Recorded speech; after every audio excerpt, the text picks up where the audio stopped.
Hello everyone and welcome back to the Coding Amateur. In this video we are going to upgrade Tailwind version 3 to Tailwind version 4. In our previous videos we would have installed our React Router framework, and at that time it came pre-configured with Tailwind version 3. Since then Tailwind version 4 has been released. And I really like the features that came with the upgrade to Tailwind version 4. So I'm going to upgrade this app to Tailwind version 4. Alright, so let's proceed. I would want to first delete some of the configs within the v.config.ts. So I want to delete this Tailwind CSS import. I also want to delete the auto prefixer import, and I want to delete the CSS configuration. So I'm going to delete that, and I'm going to save. I am going to stop the server, and I'm going to install two packages. I'm going to install npm install, and let's do -d for our -d for dependencies, and it's going to be Tailwind CSS at latest, right? So that's what I'm going to do. So let's go to our package.json. You will see our dependency here is 3.4.16. we want to upgrade that to the latest package. Okay, let's clear. And you will see that our dependency is now at 4.1.6 Tailwind version 4. We also want to install our Vite Tailwind CSS package as well. So that would be at Tailwind CSS /Vite. Okay, let's install. And under dependencies, you should see it come up under dependencies. Alright, so we see it here under dependencies.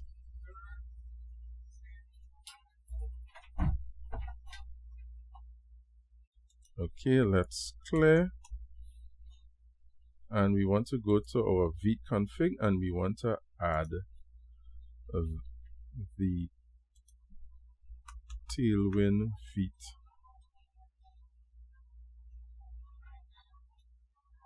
package. So let's Tailwind CSS from at here we have it. Okay, and we will come into our plugins and add it here. Tailwind CSS. Okay, let's save that, and that should be it for our Vite config. Let's now go to our terminal, and we want to upgrade the entire app. So let's go npx tailwind, so npx shift at Tailwind CSS /upgrade, and I want to add the force flag. The reason I'm adding that, if we don't add the force flag, it's going to give us some errors that will not necessarily affect our app, but it will stop the installation from going through. So I'm adding the .force flag to bypass the error messages and to install or run the upgrade to Tailwind version 4. So I'm going to hit enter.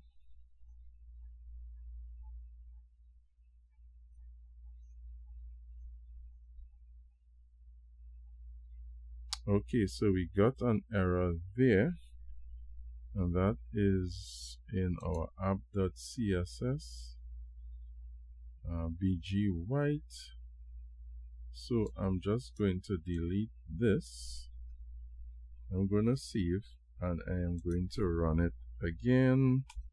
Let's see what's going to happen.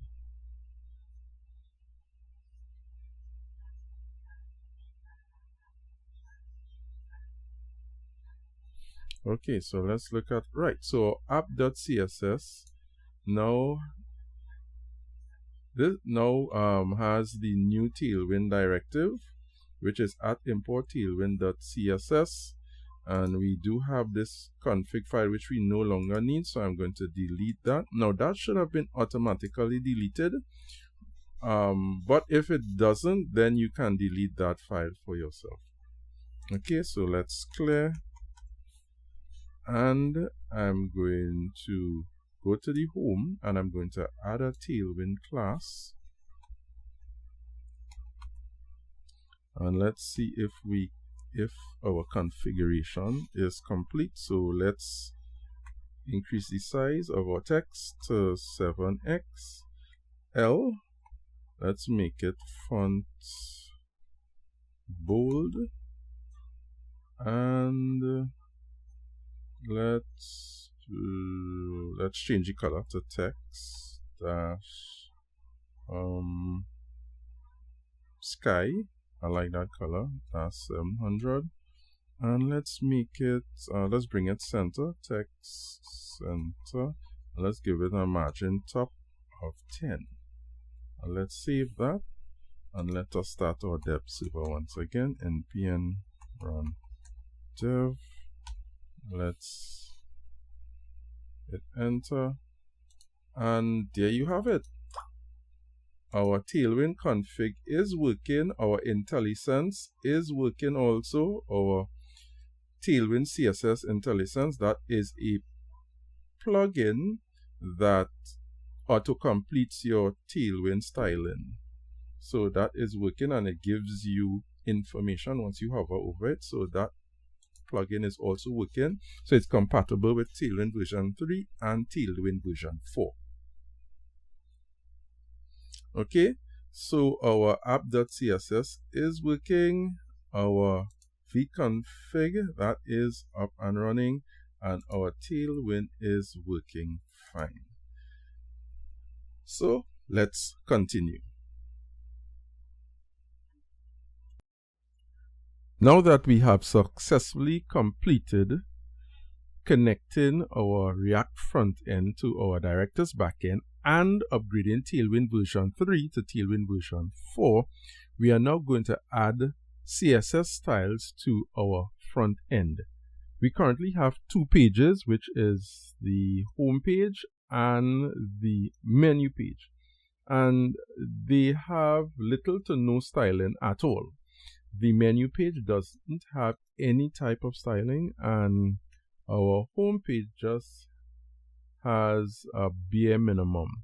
So we want to add some CSS to our pages. This is a simple app, and we so far only started off with 2 pages, but I want to add 2 more pages before we start styling them. So I want to add an About Us page and a Contact page. So within the routes folder, I'm going to create another file, and I'm going to name that about.tsx. Hit enter, and what I'm going to do, Control A, Command A on a Mac, and Command C to copy, and I'm going to paste this onto the About Us file. Because the code is very similar, it's just going to be a bare minimum for now, and we will modify it in the future. What I would want to do is every instance where we see the word home, I would want to put about. So putting the cursor on home, and I am going to Command D and it would select all of the instances where home is, and I'm going to type about. Okay, I will change the description to this is our About Us page.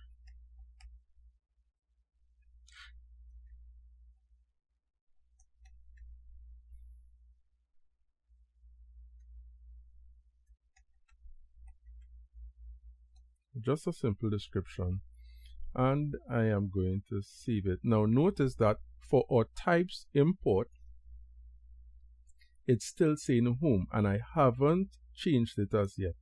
Now, if I change it, we will get an error.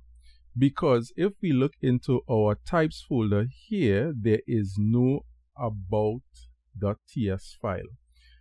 Why is that? Well, the type files are automatically generated when we modify our route configuration. And since we have not done that, that about.ts file will not be generated within the types folder. And so we will get an error. So I'm going to leave it as home for now, and I'm going to save. So we have our route module for the about page. I'm also going to add the contact page as well. Contact.tsx, and you would hear me refer to it as the contact page, about page, or as the route module. So I'm referring to the same thing, and I'm going to paste the code here as well, and I'm going to modify everywhere that home appears. I'm going to change it to contact, and I'm going to modify the description.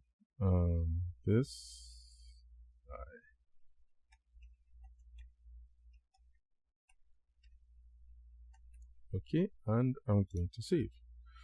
With the contact page and about us page, or contact routing module, and the about route module completed, we will modify our route configuration.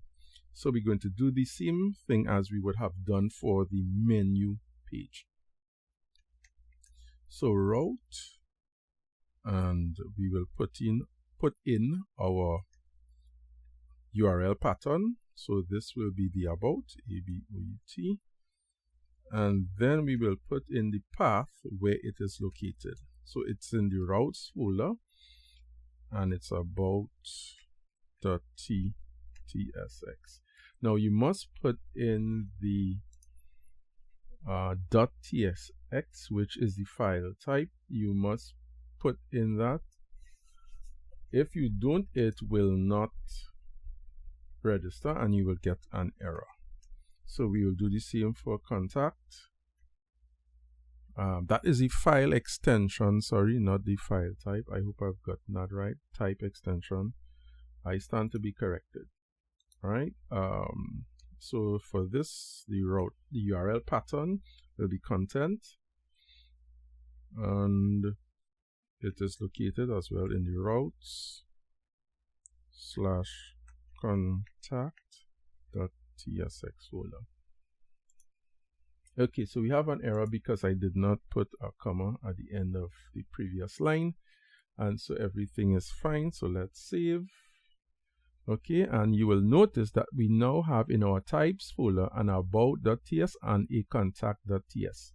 So now we can go to our about route module and we can change home to about, and it no longer gives an error because we now have that file present. And we will do the same for the contact route module.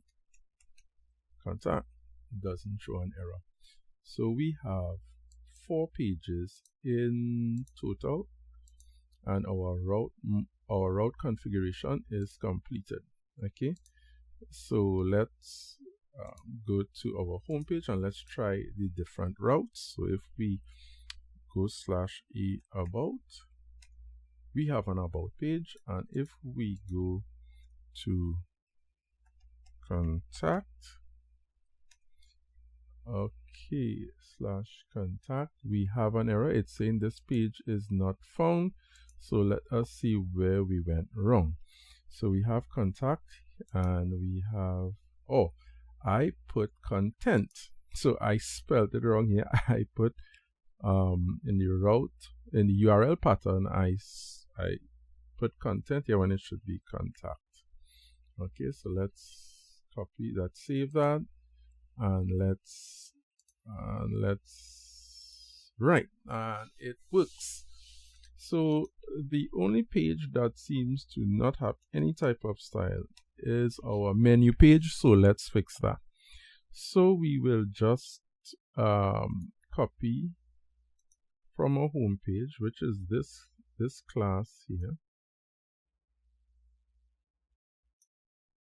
And we will copy that, and we will go to our menu, and we will add that here. Okay, let's see what happens. And we have basic styles applied to our menu page. All right. So we have a bit of a challenge navigating between our pages. The thing is, we have to manually modify the URL, and that is not convenient. Neither is it the best experience for our users. So what we will need is a navbar. So let's create a navbar. So going to our home page, we will create a navbar.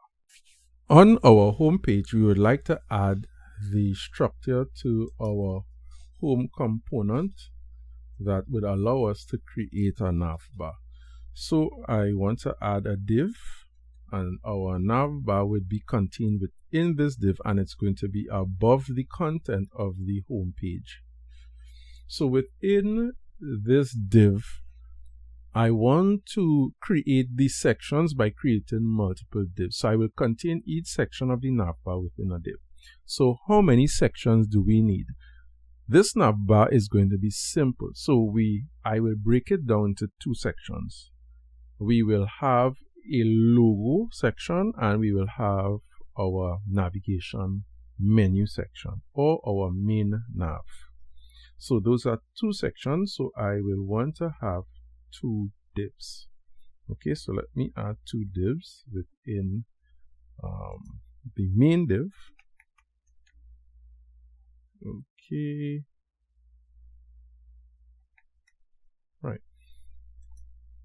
So I have two divs, and within this div, one is going to be logo. So I'm going to add I'm just going to add logo for now. And in the next div, I'm going to add menu. I'm going to save that, and we'll go to our home page, and we refresh. There is the logo and menu text. So this is our nav. Now we want to apply our Tailwind styles to it in order to make it look good. So first off, we want our navbar to span the top of our page. So let's first create a class. Okay, and our first Tailwind class would be flex. So we would want to put them within a flex container. Now when we put them in a flex container, it automatically puts them into a flex row. So they will go side by side. So let's save that. Right, so they are in what we call a flex row. So before, you would have noticed that logo was on top of menu. But as I added the flex, which would have turned this div into a flex container, they are automatically placed in a flex row. Okay, now I wanted to span the entire top. So I'm going to put justify between. Now in a flex container, when I use the CSS style justify between, it will space them out based on the maximum size of the screen. So they'll be on opposite ends of the screen. So let's save that, and you will notice that logo and menu are now on top, and they are spaced out right across the screen. Now you can have your app occupy the full page of your desktop or whatever device you're on, but for a desktop, I would like my app to sit more central and not occupy the entire width of the screen. So I'm going to put a limit on the size of my navbar, and I'm going to give it a max width, and it's going to be a custom width. That's why I'm putting it in brackets. It's going to be 1280 pixels. So let me save that. You will notice that now menu isn't going the full distance of my screen, or the full width of my screen, sorry. It's occupying right now 1280 pixels. However, it is one-sided. I would want it to be centered. So for that, I will put M-auto, and it would center my navbar. So let's look at that. And yes, it does. So we see that it centered my navbar. Okay. I want to give it a little margin to the top. I don't want my navbar to be right up to the top of the page. So I will just add empty margin top, and I will give it a margin of 5. And it should, right, and it gives me a little margin on top here. Alright, so that's basically the structure of my navbar. What I need to do now is to add the content of the navbar. So we will add a logo for our makeup restaurant, and we will add the menu we need. Our menu would contain a home link, an about link, a menu link, and a contact link. So we will have 4 links within our main navigation, and we will have our logo. And that's just a simple navbar. So let's look at how we can make this happen. For our logo, we want to get the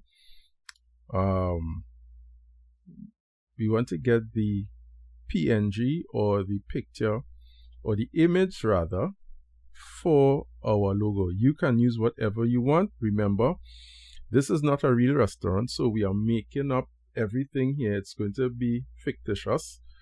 So within my publics folder, I've created an assets folder, and in this assets folder, I have created an icons and images folder. And inside the images, I have here the logo for our restaurant. Now, why did I put it in the public folder? Well, inside of the public folder, anything in the public folder is accessible to the public, just as the name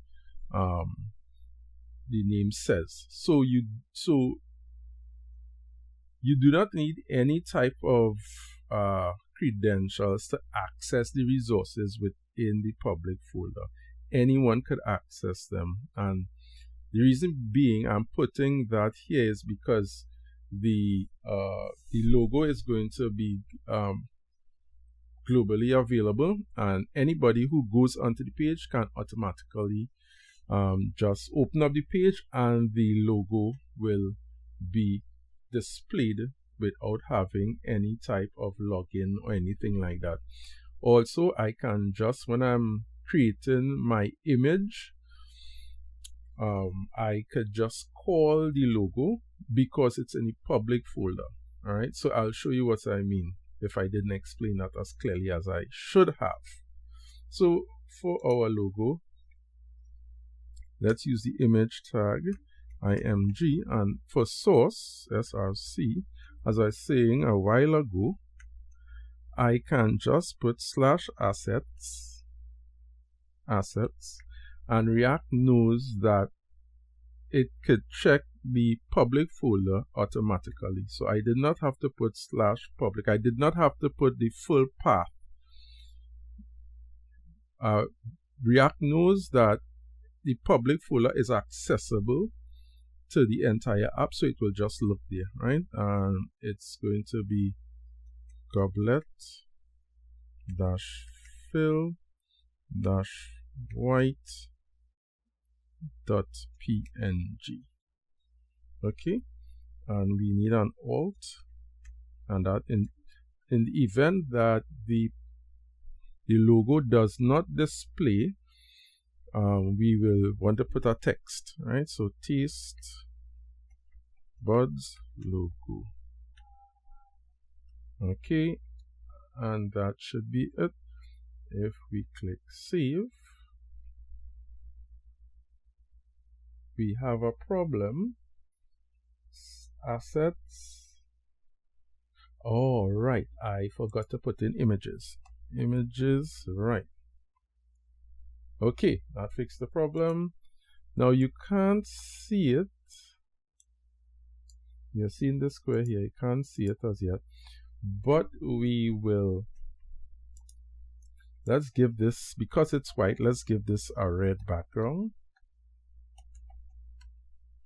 And so BG dash, and this is the tailwind styles. We will go red, and let's give it a color of 600, and we'll see how that looks. Okay, so there it is. That is a bit bright, so let's tone it down. So let's go to 700. That looks much better, but it's too large. So we need to scale that down, and we will scale down the size of the div which contains the image. So we'll go to a width of 12. Let's try 12. I put 2 W's here. That will not work. Let's click save, and that looks pretty okay. We want to give a little padding within it, so we'll give it a padding of 1. Let's save, and let's see how that looks. Okay, and that's nice. And we will round the corners. So let rounded dash SM. SM stands for small, MD medium, LG large, XL extra large, and so on and so forth. So you could change the size of the corners. Nice, that is nice. Okay, now we want to actually have the words taste buds next to our image. So within this same div, we want to create a p tag, or rather I would rather it be an h1 tag. Have double h. Okay, and I will put taste buds. That's the restaurant's name, and we will give it a class name, or class of text dash, and I think I will just want it to be 2XL. Let me see how big that will look. Okay, that's not bad. Taste buds. Okay, so that is within this div. So you notice that because I put taste buds within the same div as the image, it has skewed our image, and this does not look good. So to fix this, I will have to take it out of that div. So what I would do is create another div.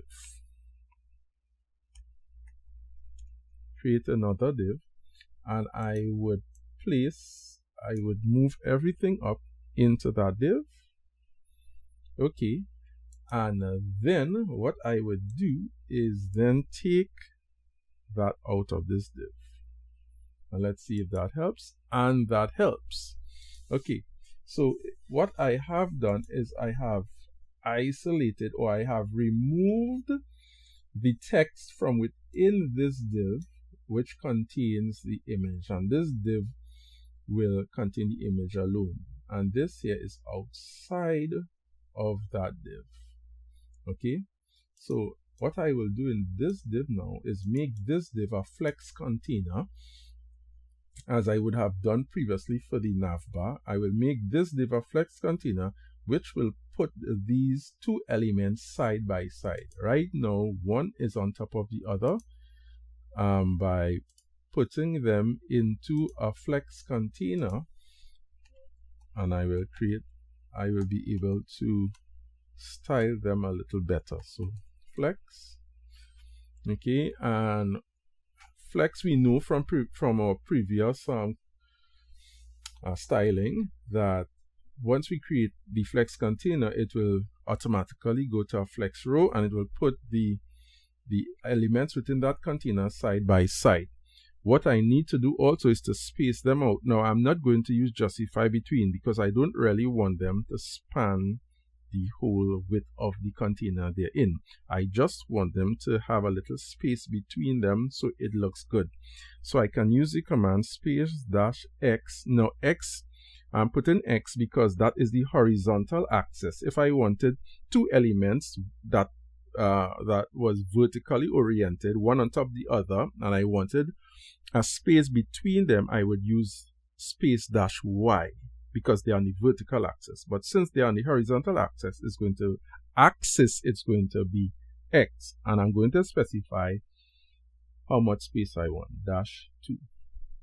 Okay, and I'm going to click save, and it looks good, but not great.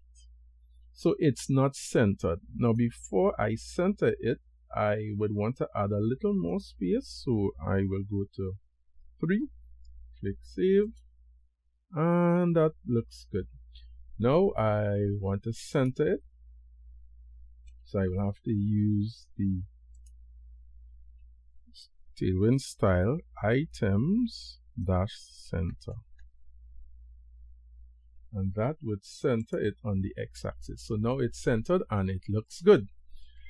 But what we can't see right now is if this menu is centered to the logo, and we did not use item center when we created the flex container. So I will do that now, and that's just to ensure that it's centered, right? Item center.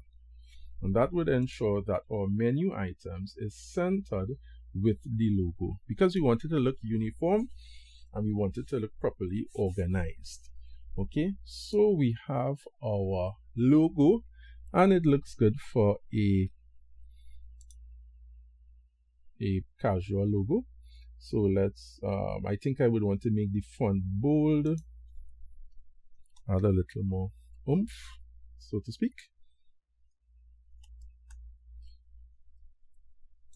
Right, taste buds. Right. And the black is a little bit hard. I want to soften it up a little bit. So let's make the word taste buds, let's tone it down a little, so it's going to be text dash, and the color I'm going to use is slate, which is a kind of gray, bluish gray, and I'm going to use 600, and I'm going to save that, and it's going to take off that harsh dark look that we were getting before. So it's a little bit softer and I like that. All right, so that's our logo for our restaurant taste buds. Now we need a menu. So let's look at our menu. First of all, so within this div, I'm going to put it inside of a nav. I use NAC, it's supposed to be nav. Okay, inside of this nav, I'm going to use a UL, which stands for an unordered list. So you can have an ordered list, which would be like 1, 2, 3, 4, A, B, C, D, or you can have an unordered list, which is what I will be using here. And inside that unordered list, I will have an LI, which would represent our list items. And we can have an about. So we will start with our home page, and then we can go to our about, and then we can go to our menu, and lastly we will have our contact page. Okay, and if we go, we see that we have we have all our menu items present. We can do the same thing. We can turn our UL into a flex container, and put space between them on the horizontal axis, and we put it about 10. Right, and we have our menu. I want to make it a little bit smaller, so I will use text-sm for small. Okay, so that's our simple menu. Now, while this could work, it's not the most efficient in my opinion. There's a better way to do this. And what we can do is create a data file with our nav items in there, and there is additional information that we can add to each nav item, which is going to be very useful in navigating. As it is here, we'd have to manually put in everything because we have to turn all of these li tags into a link. So we are going to have to keep repeating that over and over. And one of the things I learned is that we must write dry code. Dry stands for do not repeat yourself. So if we could write the code in a way that we do not have to keep repeating the same lines of code over and over, that would be more efficient. So this is not the most efficient way to create the nav menu. Now we will still retain our nav, our UL, and our LI, but we can configure them differently. So first off, going to the app folder, I will create a data folder. And inside that data folder, I will create a file called site-data.ts. And inside that file, any data that we want to create to be consumed by the front end, we can create that there. Now, you may be wondering, why would I want to do this if we have a back end that could supply data to the front end? Well, for a nav, you want your nav to load very quickly. And the thing is that you would not be changing your nav as often. And even if you have to change your nav, you still have to come to your routes, modify this, and add a file to your routes folder, which is the route module. So you'll still have to do a lot more modifications than just adding a route or an extra menu item. So leaving it inside of the app instead of putting it in your backend is more efficient in my opinion because of all the changes that you'll have to make within the app itself.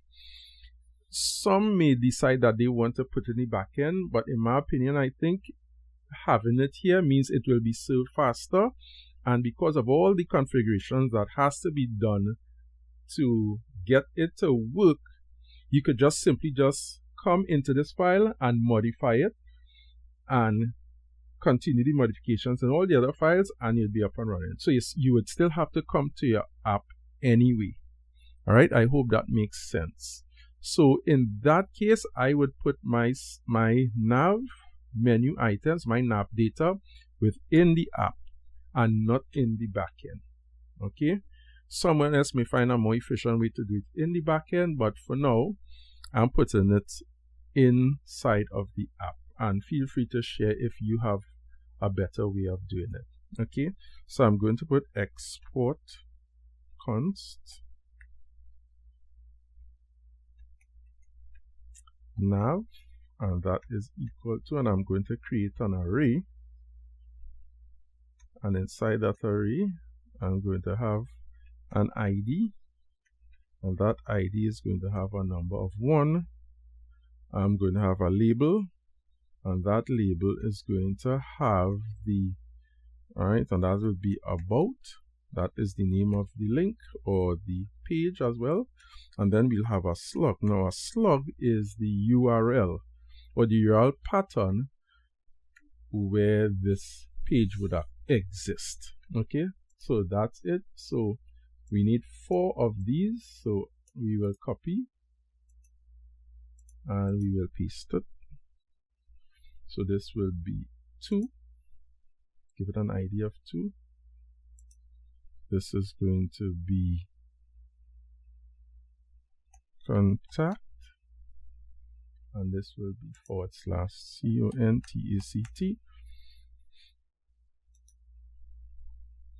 and that's it.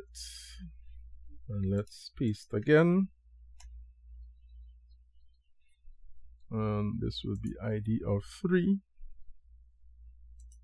This would be home, and this would just be a /. And lastly would be our menu. That would be 4, and that would be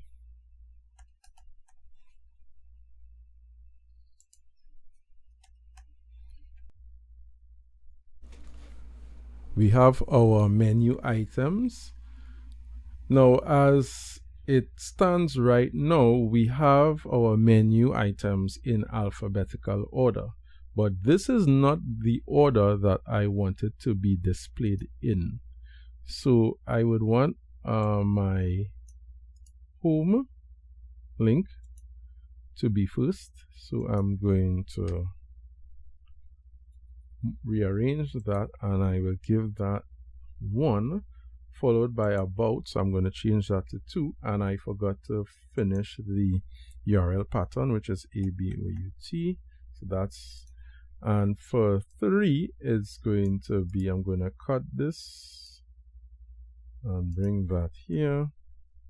That's, so this will be 3, and this will be 4. Okay,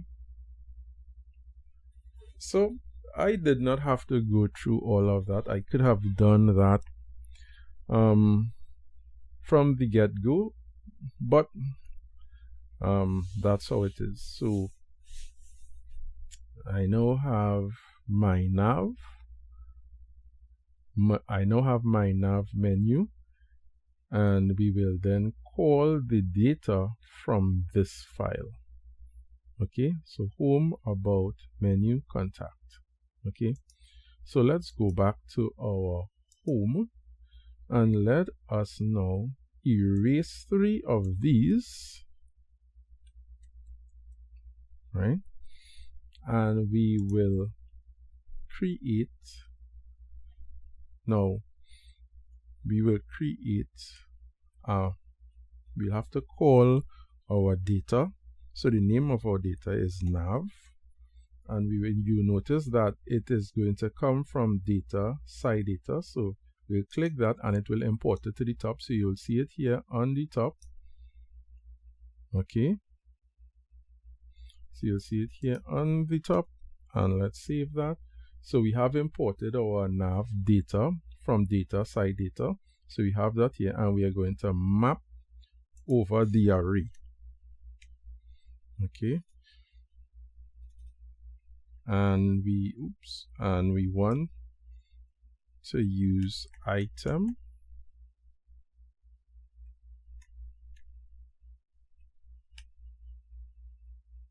and we are going to bring this up here. Now what this will do, it will cycle through the array, and for each item within the array, it will automatically create an LI element. So before, we had to manually create 4 LI elements, but in this configuration we just have to create 1 LI element, and the map function will go through the array and then automatically create an LI element for every menu item within the array. So that is more efficient than manually putting them in. So let's say we wanted to add another menu item. All we have to do is go to our data and add it here, and it will be automatically added to the to our front end, and we don't have to come within our code in the component and add another LI element. So that is more efficient.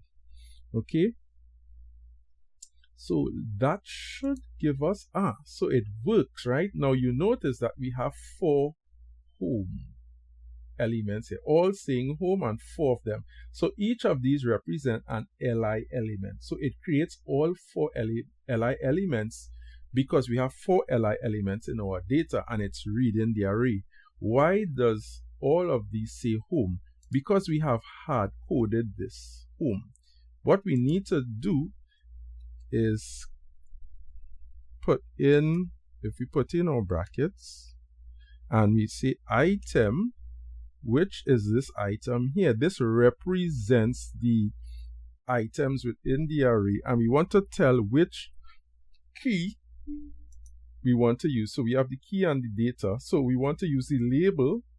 That's what we are targeting here. So we say item.label and it will target the label.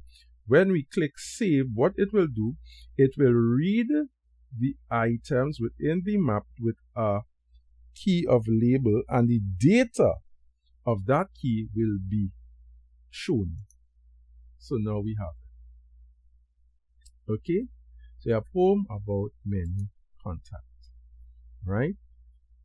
Now there is one challenge with this, and that is that we can't go anywhere. So we need a link. So within React Router, we can use what is known as a nav link. Let me see. Right, so let's go nav link. Okay. Let us put the li inside of that nav link. Right. Okay. So we still have an error, but notice now we see that it is now clickable. But if we click on it, we aren't going anywhere because we haven't told the nav link where to direct that link to. In other words, it doesn't know what the URL is for each individual link. So to do that, we have to add to equal, and because we want to add data, we're going to add it in the bracket. So we're going to use template literals. The reason we have to use that is because we want to embed an expression within the to attributes. So we're going to add backticks, and inside of that backtick we have the $, followed again by the curly braces, and we will embed our expression, which is item.slug, and that's what the slug does. So if we go back to side data, we will see that the slug contains the URL. Okay, so now the nav link knows what URL to go to when we click an item. So if we click about, we get about. If we click menu, it goes to menu. And if we click contact, it goes to contact. So our nav link is functional. So all we need to do now is copy our nav link. We have contained it within a div. So we will copy our nav link and we will add it to our about page. So we can add it here. And we just need to import these items. So let's import that, import, and let's import nav link.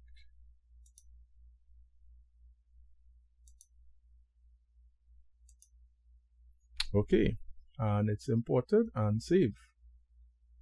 And let's do the same for contact. And we just have to import again.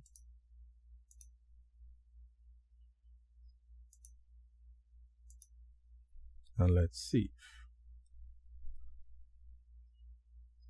And let's do the same for menu.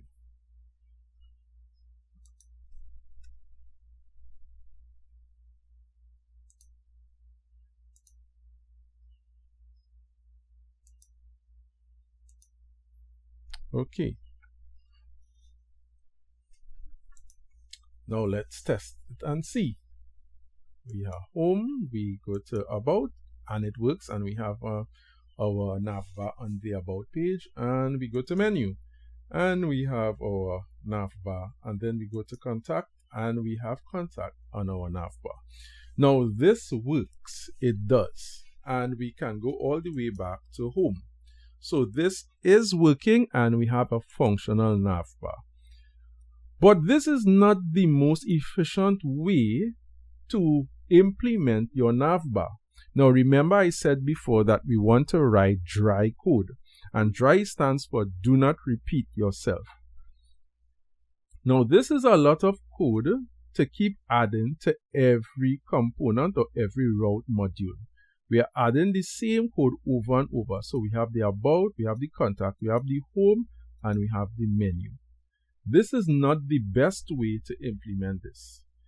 There are two other ways we can implement it, and with each method we become more efficient. So I will show you the other two ways we can implement the navbar, but the last method, in my opinion, is the most efficient. So join us in the next video when we implement a more efficient use of the navbar.